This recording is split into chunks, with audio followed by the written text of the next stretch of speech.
Welcome to The Explainer. Today we're digging into a single, tragic attack in Manipur that, honestly, tells a much larger, much more heartbreaking story about the violent conflict that's gripping the entire region. At the very heart of this is just an immense personal tragedy, a single attack on one family. One report called it simply heartbreaking. And that really hits home because it reveals the devastating human cost of this conflict. And the victims, they were just two young children. The first was a little boy, only 5 years old, and he was with his baby sister, who was just about 5 months old. So what exactly happened here? Where did this all go down?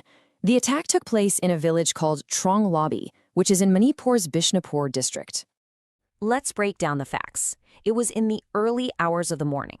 A family was asleep, and a projectile, a rocket or a bomb, slammed right into their home. The explosion killed those two kids instantly. Their mother was left critically injured. Just an unimaginable scene. Now, here's a really crucial detail.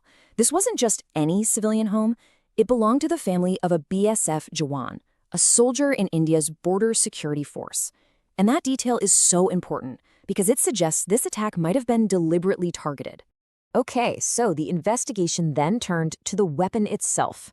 And what they found was, well, it was deeply alarming. This was no simple explosive. Authorities pretty quickly identified the weapon as an RPG, a rocket-propelled grenade. But when they looked closer, they realized this was not some standard-issue military weapon. No, this thing had been heavily and pretty crudely modified. It's a kind of deadly ingenuity, really. The attackers started with a rocket launcher, but then they attached a common GI pipe. And that pipe, they'd converted it into an improvised explosive device, an IED.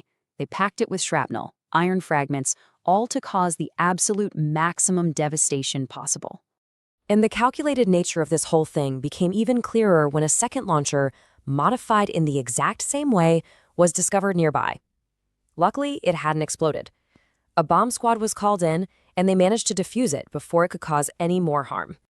To really get why an attack like this would even happen, we need to zoom out a bit and look at the bigger picture, the broader conflict that has gripped Manipur for years now. See, this incident is a brutal flashpoint, but it's part of a long, simmering ethnic conflict. The violence really exploded on a large scale back in May 2023, and since then, it's just been these waves of attacks and unrest over and over again. And this conflict is drawn along both geographic and ethnic lines. The valley areas are mostly home to the Meitei community, while the hills are largely inhabited by the Kuki community. And the attack in Bishnupur, it happened right on this volatile border, a real flashpoint for tensions between the two groups. So what's it all about? Well, it stems from these really deep-seated tensions over land, identity, and political power. A key trigger was a proposal to grant scheduled tribe status to the Meitei.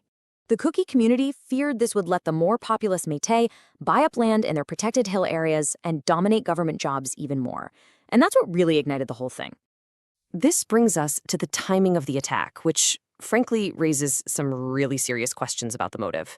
You have to ask, was this an attempt to sabotage a very fragile peace? So, in the immediate aftermath, security forces just flooded the area.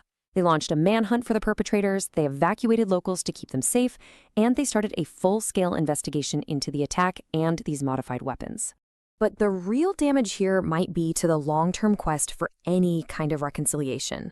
As one analyst put it, these violent incidents act as a speed breaker, and they just halt any momentum there is toward peace. And that timing is absolutely key. This attack came right as Manipur's new chief minister was making some real, tangible efforts to build confidence between the communities. He'd even taken a road trip into a Kuki-inhabited area. So, of course, this has led a lot of people to believe this attack was a deliberate, calculated bid to derail those very efforts. And all of this, it brings us back to this one critical question. When every single step toward peace is met with this level of calculated violence, what is the path forward for the people of Manipur? It's a question that right now has no easy answer.